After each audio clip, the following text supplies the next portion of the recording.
जो डरते हैं वो मरते हैं और जो लड़ते हैं वो जीतते हैं। हम करेंगे, लड़ेंगे, जीतेंगे। সব সময় ওনার অ্যাটিটিউডটা থাকে যে দেখো কোনো রাস্তা বের করে এটা করা যায় কিনা।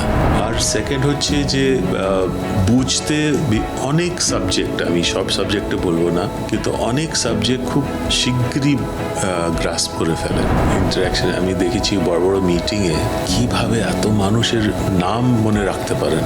ওই ধরনের এনার্জি এবং ওই স্পিডে কথাও বলছেন, হাঁটছেনও, মাঝখানে এক জায়গায় একটা লোক কি একটা হারমোনিকা না কি বাজাচ্ছিলেন, সেটাও বাজাতে আরম্ভ করলেন। মানে সত্যি এক ধরনের অদ্ভুত বলতে পারেন, খুবই ইন্টারেস্টিং বলতে পারেন। অ্যাট দ্য সেম টাইম একটা সিম্পলিসিটি আছে, একটা স্পন্টেনিয়েটি আছে, অ্যাপ্রোচ খুবই একটা হিউম্যানিটেরিয়ান ভাব আছে, এবং উনি একটা হিউম্যান লেভেল খুব শিগগিরই কানেক্ট করেন। You know something, she is an incredibly impressive woman.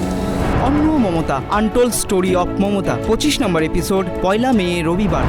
বিশেষ অতিথি বিশিষ্ট শিল্পপতি হর্ষ নেউটিয়া। এক্সক্লুসিভ ইন্টারভিউ দেখতে পাবেন রাত 10টায়।